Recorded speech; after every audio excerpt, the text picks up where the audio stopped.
सभी प्रभारी अधिकारीगण, आज मुझसे जुड़े हुए सभी प्रभारी मंत्रीगण, हमारे सांसद विधायक साथीगण, प्रभारी अधिकारीगण, क्राइसिस मैनेजमेंट ग्रुप के सभी स्तर के मतलब जिला क्राइसिस मैनेजमेंट ग्रुप के सदस्यगण, ब्लॉक क्राइसिस मैनेजमेंट ग्रुप के सदस्यगण, शहरों में वार्ड के क्राइसिस मैनेजमेंट ग्रुप के सदस्यगण और गांव के क्राइसिस मैनेजमेंट ग्रुप के सदस्यगण, बहनों और भाइयों, पिछले 2 महीनों में हमने लगातार दिन और रात मेहनत की है। सभी अधिकारी मित्र भी आज जुड़े हुए हैं। कमिश्नर, आईजी, कलेक्टर, एसपी और अलग अलग स्तर के हमारे सभी नीचे तक के कर्मचारी, जिनमें आंगनवाड़ी कार्यकर्ता, आशा कार्यकर्ता, रोजगार सहायक, पंचायत सचिव, एएनएम, पटवारी, अलग अलग विभागों के सारे कर्मचारी और अधिकारी, और मैं सच कहूं तो पूरे प्रदेश में इन 2 महीने में अनथक परिश्रम किया है। एक ऐसी त्रासदी कोरोना संक्रमण की दूसरी लहर के रूप में हमने बीच में भुगती कि जिसके जख्म शायद कभी मिट नहीं पाएंगे। हमने अपनों के दर्द को देखा है, हमने अपनों को बिछुड़ते हुए भी देखा है। वो दिन भी हमें याद है जब ऑक्सीजन की आपूर्ति के लिए दिनों रात हम लोग सोए नहीं।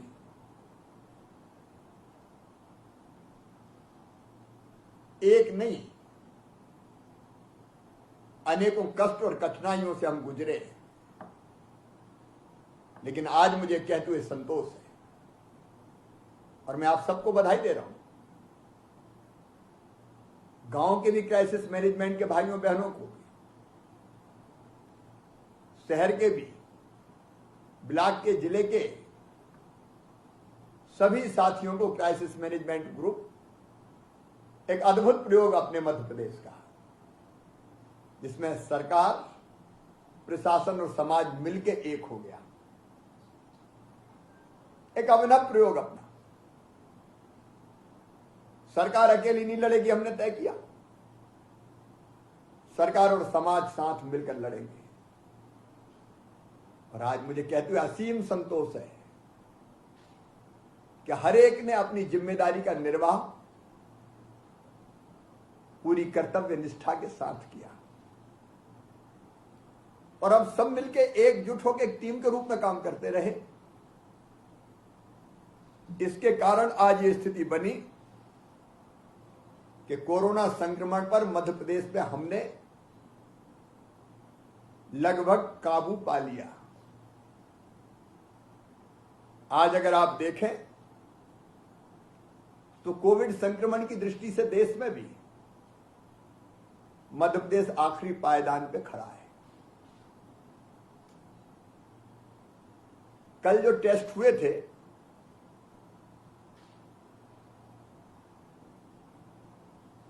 भारी संख्या में टेस्ट होने के बावजूद भी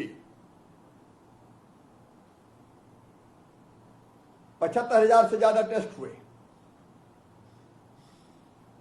लेकिन उसके बाद भी पॉजिटिव केस आए 1640।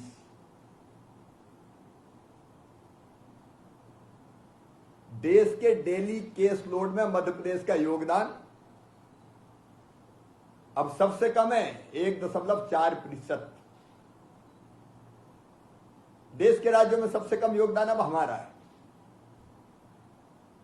एक समय था जब एक्टिव केस की संख्या बढ़ के 1,11,000 तक पहुंच गई थी, लेकिन अब एक्टिव केस घट के 30,000 के आसपास आ गए। और आप सबकी मेहनत से वो दिन भी आएगा कि होम आइसोलेशन और अस्पताल वाले ये मेरे भाई बहन भी ठीक होके घर जाएंगे। हमारी कोशिश है कि इनमें से जो आईसीयू में है, ऑक्सीजन बेड पे, हम उनकी जिंदगी बचा लें, उनको सुरक्षित निकाल के ले जाएं। इस पर भी आप सबको ध्यान देना पड़ेगा।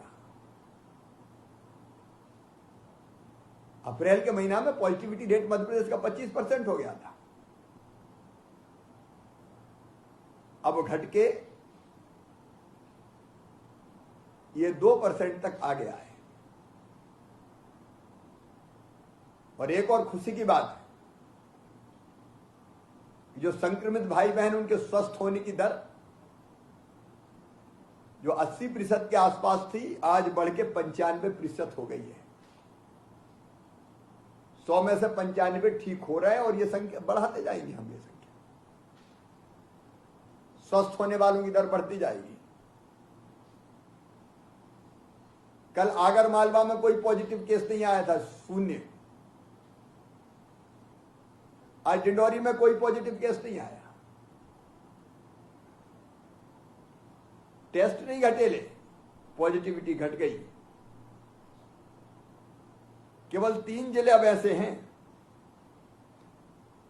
मध्य प्रदेश में जिनकी पॉजिटिविटी 5% से ज्यादा है, जहां विशेष सतर्कता की अभी भी आवश्यकता है। इंदौर, भोपाल और सागर। मुरैना एक ऐसा जिला है जहां 2-3 दिन से लगातार केस बढ़े हैं, 75 के आसपास उनकी संख्या कल आई। वो मेरे लिए चिंता का विषय है। कल मैंने वहां की क्राइसिस मैनेजमेंट ग्रुप से चर्चा की थी और मुझे विश्वास है कि वो पूरी सजगता बरतेंगे। लेकिन बाकी जिले अद्भुत काम किया है। अब आज मैं देख रहा था, डिंडोरी में तो 0 है, लेकिन बुरहानपुर में 1, खंडवा में 1, कटनी में 1, आगरमालवा में 1, टीकमगढ़ में 2, सिंगरौली में 2, हरदा में 3, अलीराजपुर में 3, मंडला, झाबुआ, दतिया 4-4, अशोकनगर में 4। कई जिले ऐसे हैं, विदिशा, छतरपुर, पन्ना, शहडोल, बड़वानी, देवास, सतना, उमरिया, छिंदवाड़ा, भिंड, शाजापुर,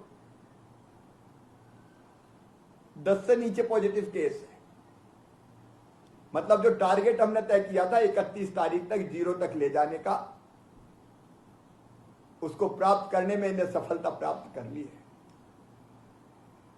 बुरहानपुर, खंडवा थोड़ा थोड़ा अनलॉक किया हमने कहा प्रयोग करके देखें। उनने बहुत सफलता के साथ, सफलता पूर्वक थोड़ी चीजें खुली भी और पॉजिटिव केस बढ़ने नहीं दिए। इनमें डिंडोरी, आगरमालवा, कटनी शामिल ही है। लेकिन खंडवा, बुरहानपुर का मैंने नाम लिया, कई दिनों से वहां स्थिति है जैसे स्थायित्व प्राप्त कर लिया हो।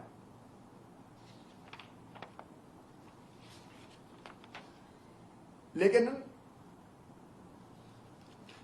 आज हमारे प्रदेश के 18 जिलों में पॉजिटिविटी 1% से कम हो गई। मेरे बहनों और भाइयों, आज मैं ये कह सकता हूं कि संक्रमण अभी हमारे काबू में है, लेकिन बिना समाज के साथ लिए ये लड़ाई नहीं लड़ी जा सकती थी। और इसलिए हमने क्राइसिस मैनेजमेंट ग्रुप पहली लहर में बनाया था जिले का, इस बार गांव तक का बना दिया। और गांव के क्राइसिस मैनेजमेंट ग्रुप को, बाढ़ के क्राइसिस मैनेजमेंट ग्रुप का मैं अभिनंदन करना चाहता हूं। उनने अपने कंधों पर जिम्मेदारी ली और उन्होंने तय किया कि हमारे यहां कौन सी चीज खुलेगी, कौन सी चीज नहीं खुलेगी। गांव के क्राइसिस मैनेजमेंट ग्रुप ने कोरोना कर्फ्यू लगाया। कौन बाहर जाएगा, कौन सामान लाएगा, उपार्जन कैसे चलेगा, किल कोरोना अभियान, घर घर जाके सर्दी जुकाम बुखार से पीड़ितों को ढूंढवाया, उनके टेस्ट करवाए, होम आइसोलेशन की व्यवस्था देखी, राशन के वितरण का काम देखा। संक्षेप में कहूं तो सारी जवाबदारी उनने अपने कंधों पर उठा ली। ये सही लोकतंत्र है मित्रों। केवल शिवराज सिंह चौहान काम नहीं करेगा, गांव का हर नागरिक काम में जुटेगा। जन आंदोलन हमने बनाया कोरोना की लड़ाई को, और आगे भी कोरोना की लड़ाई जन आंदोलन ही रहेगी। ये केवल सरकार की, केवल मंत्रियों की, केवल विधायक सांसद की, केवल कलेक्टर एसपी की लड़ाई नहीं है। और अब तो मैं उत्साहित हूं, कई तरह की और जवाबदारियां क्राइसिस मैनेजमेंट ग्रुप को सौंपेंगे। ये क्राइसिस मैनेजमेंट ग्रुप सरकार की योजनाओं के क्रियान्वयन में भी महत्वपूर्ण भूमिका का निर्वाह करेंगे। मैं एक बार सबको बधाई देता हूं। कल एनडीए की सरकार के 7 साल पूरे हो रहे हैं। माननीय प्रधानमंत्री जी के 7 साल पूरे हो रहे हैं। कल उस अवसर पर आप सबको ध्यान होगा, हमने बच्चों के कल्याण के लिए, वो बच्चे जिनके माता पिता नहीं रहे, या तो एक पहले से नहीं था, एक की बाद में मृत्यु हो गई, जो अनाथ हो गए। और मैं अनाथ इसलिए नहीं कहूंगा कि अपने रहते कोई बच्चा अनाथ कैसे हो सकता है। हम लोग काय के लिए, हमारे रहते कोई बच्चा अनाथ नहीं रह सकता, इसलिए उनके लिए योजना बनाई। और मैं प्रधानमंत्री जी को धन्यवाद दूंगा, उन्होंने भी पीएम केयर फंड से ऐसे बच्चों की परवरिश और बाकी चीजों के लिए एक और स्कीम लॉन्च की घोषणा की है। अब मध्य प्रदेश की योजना, तो कल मध्य प्रदेश की योजना हम कल लागू करेंगे, मुख्यमंत्री बाल सेवा योजना। ये सरकार के 7 साल पूरे होने पर, मोदी जी के प्रधानमंत्री बनने के 7 साल पूरे होने के अवसर पर कल इन बच्चों के खाते में पैसा डाला जाएगा। जितने नाम कंप्लीट है, जिले के कलेक्टर्स बैठे, पोर्टल पर अपलोड हो गए, कल उन बच्चों के खाते में पैसा जाएगा। जब फॉर्मेलिटीज पूरी नहीं हुई, पूरी कर लें। सब बच्चों को हमको कवर करना है,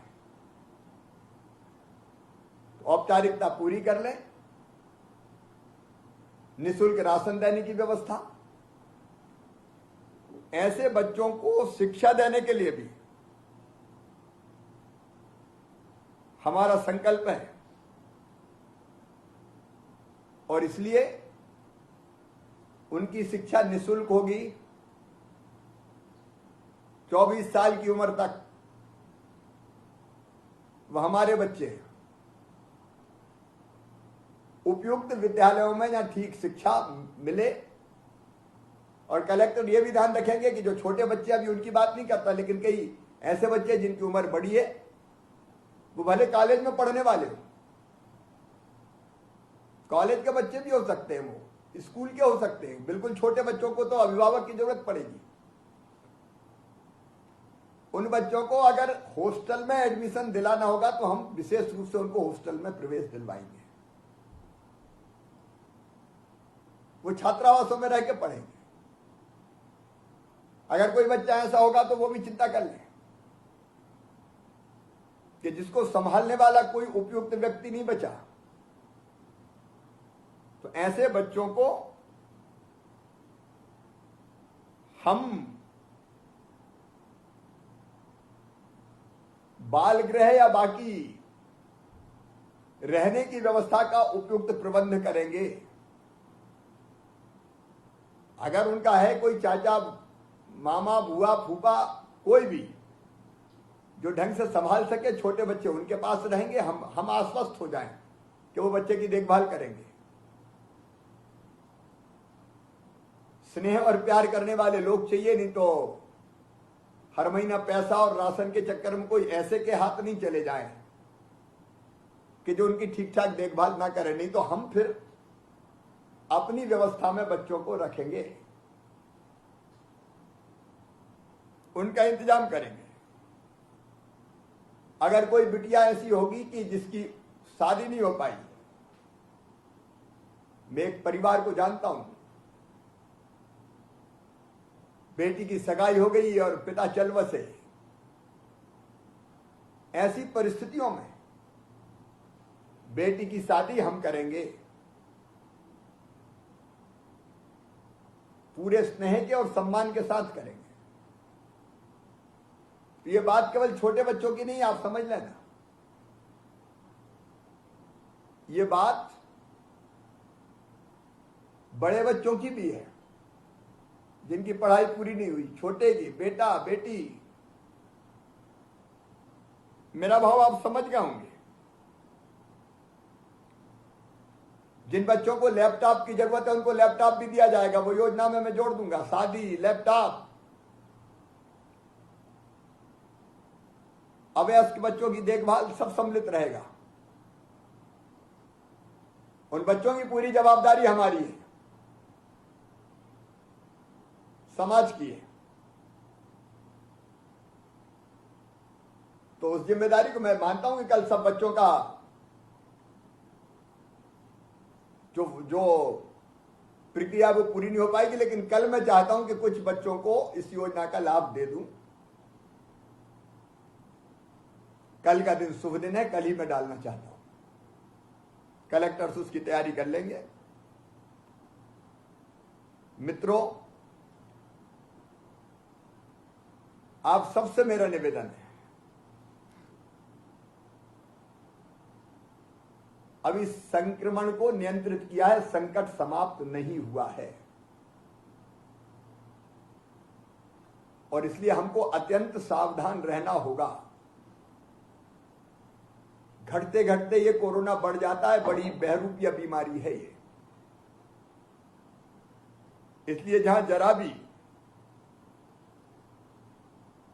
असावधानी रही है, कब बढ़ जाएगा इसका कोई ठिकाना नहीं है। और सावधान जिले के प्रशासन प्रभारी मंत्री से लेके गांव की क्राइसिस मैनेजमेंट कमेटी तक को रहना है। पहले भी आपने फैसला किया कोरोना कर्फ्यू लगाने का, आपने संकल्प किया मेरा गांव कोरोना मुक्त गांव, मेरा वार्ड कोरोना मुक्त गांव वार्ड। आगे भी आप ही फैसला करेंगे। अब हमको धीरे धीरे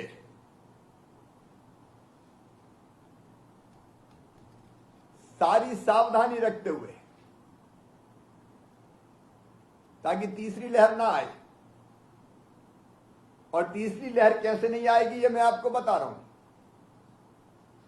नंबर 1, हम खूब टेस्ट करेंगे, कोई जिला टेस्ट में कोई कमी ना करे। बिल्कुल टेस्ट कम नहीं करना है, जिले के हर इलाके में करना है, ताकि संक्रमित कहीं हो तो तुरंत पकड़ लें। हम खूब टेस्ट करेंगे, कोई पॉजिटिव आया तो केवल होम आइसोलेशन या कोविड केयर सेंटर में ले जाएंगे उसको, घर में जगह नहीं तो घर में मत रखना भैया, नहीं तो सबको संक्रमित कर देगा। फिर उसको कोविड केयर सेंटर में रखना, और उनसे संपर्कित जितने हैं सबकी कॉन्ट्रैक्ट ट्रेसिंग करेंगे, परिवार के लोग या बाकी जिनसे मिला हो, ताकि और किसी को भी कोरोना का संक्रमण फैला तो तुरंत हम पहचान लें और वो स्प्रेडर की तरह ना घूमे, क्योंकि कई में तो लक्ष्मण 2-4 दिन आते ही नहीं, तब तक वो कई में फैला देता है। तो कॉन्ट्रैक्ट ट्रेसिंग। तीसरी चीज, किल कोरोना अभियान जारी रहेगा। घर घर दस्तक देके सर्दी जुकाम बुखार वालों को क्राइसिस मैनेजमेंट ग्रुप के साथ ढूंढते रहेंगे, कोई मिला तो तुरंत दवाई देंगे और सैंपल लेंगे। ये सावधानी अगर हमने रखी तो जहां संक्रमण है तत्काल पकड़ लो, बढ़ने मत दो, इलाज कर दो, और कहां कहां फैल सकता है उनको चिन्हित करके उनका इलाज कर दो और उनको आइसोलेशन में ले जाओ। मेरा दावा है हम तीसरी लहर रोक सकते हैं। और हम रोकेंगे तीसरी लहर, भरपूर प्रयास करेंगे। लेकिन इसके साथ साथ हमको अब अनलॉक की दिशा में जाना है। मतलब कोरोना कर्फ्यू को धीरे धीरे हटाना है। ये कौन हटाएगा? आप हटाओगे। कैसे हटाएंगे आप तय करोगे। जिले में क्या करना है, जिले का क्राइसिस मैनेजमेंट ग्रुप बैठेगा। अभी हम यहां से गाइडलाइन भेज रहे हैं, वो गाइडलाइन आपके पास पहुंचेगी। वो गाइडलाइन आपकी मार्गदर्शिका के रूप में काम करेगी, लेकिन अंततः फैसला आप करोगे वहां की परिस्थिति को देख के। जैसे मैंने नाम लिया 5% से ज्यादा पॉजिटिविटी है, तो वहां के क्राइसिस मैनेजमेंट ग्रुप को ध्यान में रखते हुए फैसला करना पड़ेगा कि हम क्या खोलें क्या ना खोलें।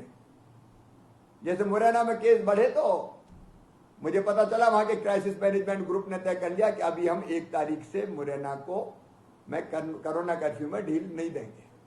वहां की परिस्थिति है, उनको करना पड़ेगा, तभी ठीक होगा। तो ऐसे अलग अलग जिले की परिस्थिति के हिसाब से देखो, कुछ चीजें तो तय है जो नहीं खुलेगी, वो आप सब सहमत होंगे, वो खतरा हम नहीं ले सकते। राजनीतिक गतिविधियां, सांस्कृतिक गतिविधियां, सामाजिक धार्मिक गतिविधियां, आयोजन, मेला, उत्सव, खेल, मनोरंजन, अभी इसकी इजाजत ये समय हमें नहीं देता। स्कूल, कॉलेज, शैक्षणिक संस्थान, प्रशिक्षण, कोचिंग संस्थान, सिनेमाघर, shopping mall, swimming pool, theatre, picnic spot, auditorium, सभागृह, और विवाह के लिए भी आप तय करना। विवाह जून में होंगे, मैंने मई में वादा किया था, लेकिन विवाह होंगे केवल अत्यंत सीमित संख्या में। आप तय करेंगे 10 इधर के 10 उधर के। हम ज्यादा संख्या का खतरा मोल नहीं ले सकते। अंतिम संस्कार की संख्या तय करना है। ये समय ऐसा है कि ज्यादा लोग ना जाएं, 10 लोगों में हो सकता है। मृत्यु भोज में से भी सामाजिक बुराई है, करना तो 10 लोगों में करेंगे। कई ऐसी चीजें हैं कि जिससे संक्रमण बढ़ सकता है। एक मंत्री समूह ने सुझाव दिया था रूल ऑफ 6, मतलब 6 से ज्यादा लोग इकट्ठे नहीं होंगे, सीमित संख्या रहेगी। और प्रतिबंध से मुक्त भी कई गतिविधियां हैं। आपके पास गाइडलाइन भेजी जा रही है। उद्योग, औद्योगिक गतिविधियां, उद्योगों का कच्चा माल, तैयार माल, अस्पताल, नर्सिंग होम, क्लिनिक, ये तो सब खुले ही हैं। राशन की दुकान, किराना दुकान, फल सब्जी, डेयरी, आटा चक्की, पशु आहार, आप लोग तय करिए। गाइडलाइन भेज रहा हूं मैं विस्तार से इस पर नहीं बोलूंगा। ये गाइडलाइन आपके पास आ रही है। उसके हिसाब से, जिले की परिस्थिति के हिसाब से जिला तय करेगा कि 1 जून से कोरोना कर्फ्यू में ढील दी जाएगी और हम आर्थिक गतिविधियां चालू करेंगे। लेकिन 5% से ज्यादा जहां पॉजिटिविटी है वहां के नियम अलग हैं। जहां 5% से कम है वहां के नियम अलग है। गांव में ब्रॉडली, मोटे तौर पर कोरोना मुक्त गांव ग्रीन जोन, इक्का दुक्का केस येलो जोन, और ज्यादा केस है 5 या उससे ज्यादा तो रेड जोन। रेड जोन में कुछ नहीं होगा, वो बंद ही रखना पड़ेगा। रेड जोन में अगर बाढ़ आता तो वो बंद ही रखना पड़ेगा। लेकिन ग्रीन में सारी गतिविधियां चालू करेंगे आप लोग, वो आप तय करें। मैंने केवल इतना बताया कि हमको भेद करना है, जो मुक्त है वहां और जहां संक्रमण है वहां। विद इन डिस्ट्रिक्ट भी ये भेद, विद इन वार्ड भी, वार्डों के अंदर भी होगा और गांव के अंदर भी ये भेद करना पड़ेगा हमको। तो वो सब जिला तय करेंगे, ब्लॉक तय करेंगे, ब्लॉक की क्राइसिस मैनेजमेंट कमेटी ब्लॉक में, और गांव की क्राइसिस मैनेजमेंट की जो कमेटी है वो गांव में तय करेगी। और इसलिए जरूरी है कि हम कल सारे प्रभारी मंत्री और कलेक्टर और जिले का क्राइसिस मैनेजमेंट ग्रुप, आपकी जवाबदारी है कल 30 मई को पूरे प्रदेश में जिला क्राइसिस मैनेजमेंट कमेटी जिले के लिए, चाहे तो जिला क्राइसिस मैनेजमेंट कमेटी आज भी बैठ सकती, नहीं तो कल बैठे, लेकिन कल ब्लॉक क्राइसिस मैनेजमेंट कमेटी, ग्राम पंचायत क्राइसिस मैनेजमेंट समिति, नगर क्राइसिस मैनेजमेंट समिति, वार्ड क्राइसिस मैनेजमेंट समिति, इनकी बैठक कल होगी। समय कौन सा है तय करें गांव में बैठे भाई बहन, वार्ड में बैठे मेरे साथी, सुपरविजन कलेक्टर करेंगे। हर एक क्राइसिस मैनेजमेंट कमेटी की बैठक होगी और वो क्राइसिस मैनेजमेंट कमेटी गांव, वार्ड, ब्लॉक, शहर वो कैसे खुलेगा ये तय करेगी।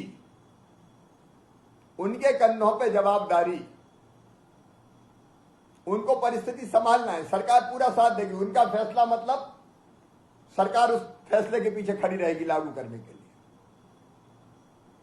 तो कल सारी क्राइसिस मैनेजमेंट कमेटी की मीटिंग हो जाए संपन्न, और ये इसलिए जरूरी है कि वो कल ही घोषित कर दे कि हमारे यहां ये खुला रहेगा, ताकि परसों के दिन उसका ठीक से प्रचार हो जाए 31 तारीख को, और 1 तारीख से सवेरे से वो व्यवस्थाएं बन जाए। एक चीज पक्की है, बाकी अपने जिले के हिसाब से तय करना, और वो ये है कि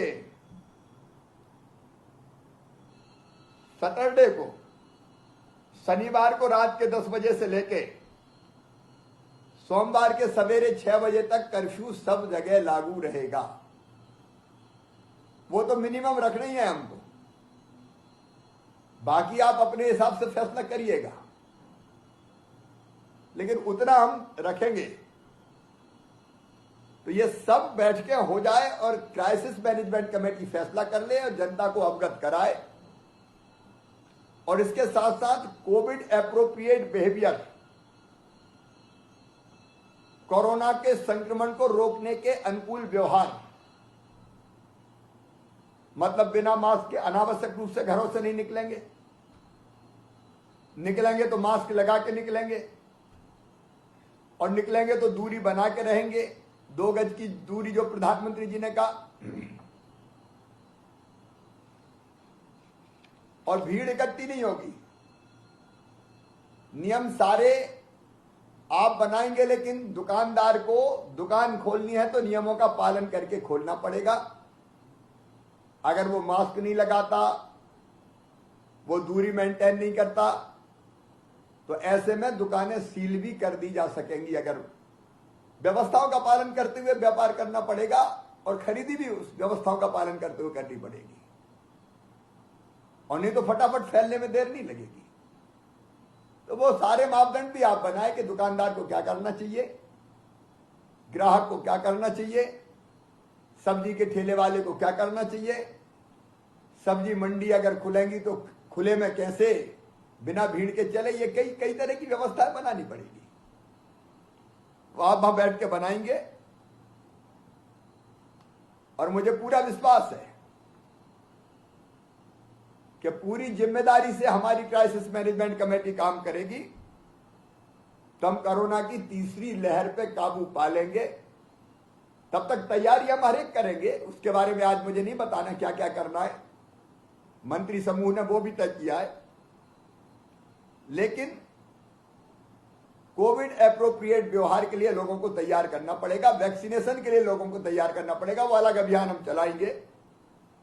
टीका के बारे में अगर कोई भ्रम है तो उनको हमें दूर करना पड़ेगा।